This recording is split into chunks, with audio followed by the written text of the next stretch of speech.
皆さんこんにちは、書道家の上平大我です。今回の動画は独学で字が上手くなりたい人におすすめする3つのポイントについてお話をしていきたいと思います。これだけが全てではないんですけれども、今回この3つを意識していただくことによって、モチベーションを維持してしっかり続けやすいですよというところのお話をしていきたいと思いますので、ぜひ参考にしてください。ちなみにこちらのチャンネルでは美文字に関することや書道に関すること、お役立ち情報を配信しています。まだチャンネル登録してないよという方はぜひこちらの動画を最後まで見ていただいて、よかったなと思ったらチャンネル登録、そして高評価いただけますと非常に嬉しいです。では早速本題に移りたいと思いますが、まず1つ目です。1つ目は目標を明確に決めましょうというお話になります。目標を明確に決める。これはとっても当たり前のお話なんですけれども、独学であればなおさら大事です。もう大事度 120% ということで、通常以上に大切です。ではそれがなぜ大切なのかというところはもう冒頭にもお話しさせていただいた通りで、モチベーションを維持するためというところになります。独学の一番の敵はモチベーションの維持っていうところになるかと思います。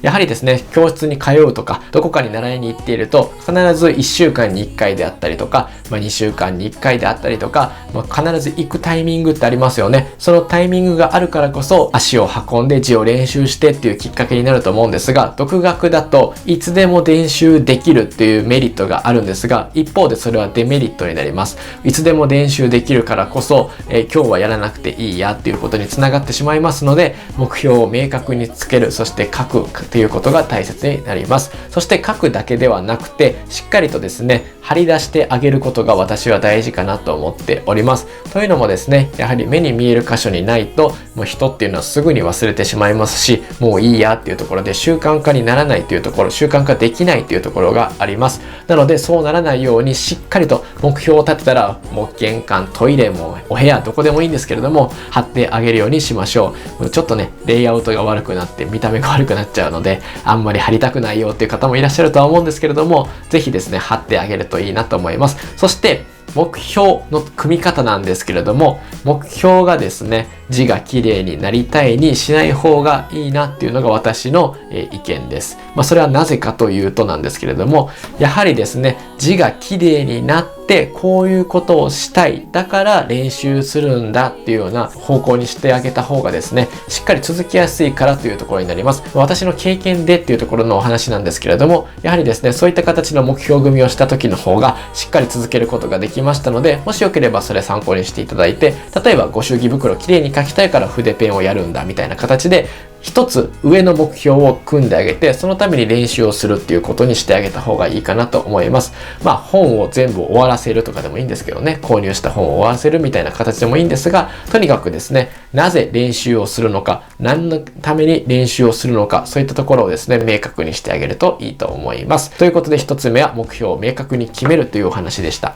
二つ目はお手本選びをしっかりとするということです。お手本選びということで、独学なのでおそらくですね、本屋さんに行って書籍を購入するっていうパターンが一番多いかなと思います。美文字練習帳ってたくさんありますよね。どの美文字練習帳を選んだらいいんだろうって悩んだ方もいらっしゃると思います。本屋さんに行くと本当にたくさんあるんですよね。そして人によってやはり美文字ポイントが違ったりですとか、この方はここがいいって言ってるけれども、この方はここがいいみたいな形でちょっとずつ違ってきますよね。それを選ぶ際にというところで一つポイントなんですけれども、初心者であればあるほど、そして独学をする方であればあるほどですね、おそらく選び方っていうのは、例えばお店で一番売り出しているもの、冊数が多いものであったりとか、それからですね、こういう背表紙のところに売上500万部突破みたいな書いてるとかですね、とにかく売れているものイコールいいものだと思って、購入してしまうっていうところは、やめた方がいいかなと思います。もちろんその文字を見ていただいていいなと思ったんだったらそれを購入するべきだと思うんですけれども、ただ売れているからそれを頑張ってみようみたいな方法であるのであれば、一旦そこはですね、もう一呼吸置いていただいて、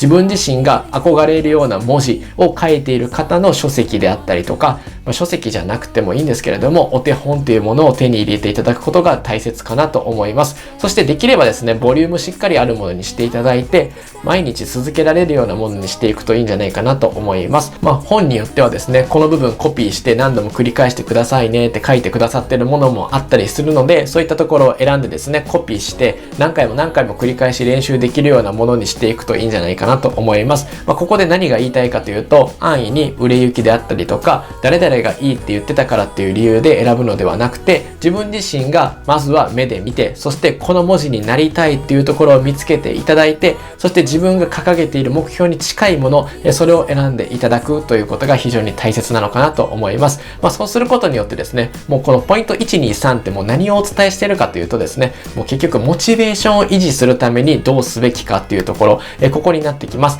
なので、この本の選び方一つでモチベーションのアップダウンがあると思いますので、しっかりとですね、丁寧に選んでいくようにすることをお勧めしたいと思います。そして3つ目です。3つ目は仲間を作っていきましょうということです。仲間を作るってなんだというところなんですけれども、この仲間の作り方っていうのはどんな方法でもいいんです。例えば自分自身が SNS に発信して、それに対して同じような方がですね、こうつながっていくみたいなイメージでもいいですし、逆に発信されている方を見て自分自身のモチベーションを維持していくような形です。そこもですね、ある程度何時ぐらいにはこれ見ようかなみたいな習慣化していただいて、こうやってコミュニティを広げていってですね、自分自身のモチベーションの維持に役立てていただければいいんじゃないかなと思います。で、やはりですね、何度もこのモチベーションっていう単語を出させていただいてるんですけれども、独学ってなると、やはりここをいかに維持するかが本当に大切なんですね。もう実はもうこれ3つのポイントって言ってるんですが、もうこのモチベーションを維持すること、これをどうするか、それだけを考えていけばいいんじゃないかっていうぐらい大切なんですけれども、そうするためにやはりですね、一緒に頑張っていっているよっていうような、そう実感できるような仲間を作るっていうのは大事なのかなと思っています。なので、SNS もそうですし、もうリアルなお友達でもいいです。リアルなお友達っていうのが一番いいかもしれないですね。誰々さんが頑張ってるから私も頑張ろうみたいなところをですね、こう一緒になってやっていければいいんじゃないかなと思います。それで最後にもう一個でですね、もうポイント3つっていうところでお話をさせていただいたんですが、この方法おすすめですよというところは1個お伝えしていきたいんですけれども、それはズバリですね、自分が書いたものはしっかりと残しておいた方がいいですよというところです。もうこれはですね、字の練習をしているあるあるなんですけれども、例えば半紙練習だったら、もうその日に練習したものって保護紙にしてしまったりすることってあると思うんですね。そうなってしまうと、自分が書いた文字っていうのはどんどん上書きされていって記録に残らないという形になってしまいます。そうするとですね、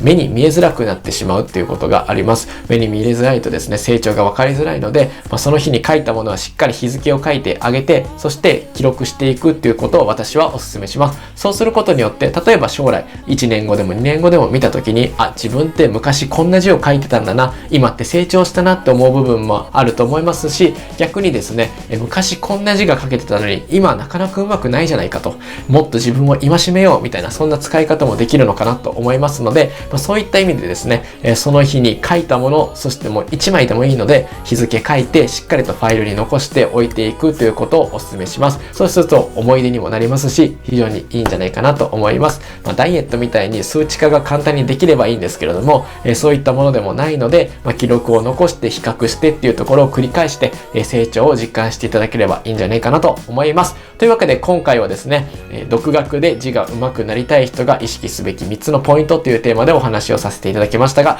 いかがでしたでしょうか。このポイントだけが全てではないんですけれども、これをですね活かしていただいて、独学の参考の一つにしていただければ非常に嬉しいなと思います。最後に告知です。私が運営する書道のオンラインスクールは随時無料体験を行っています。初月無料ということで、誰でも気軽に参加できますので、ちょっとでも字が上手くなりたいなと思った方はですね、ぜひ一度概要欄にリンク貼っておりますので、そちらからですね無料体験だけでも受けていただけますと非常に嬉しいです。ということで、また次回の動画でお会いしましょう。さよなら。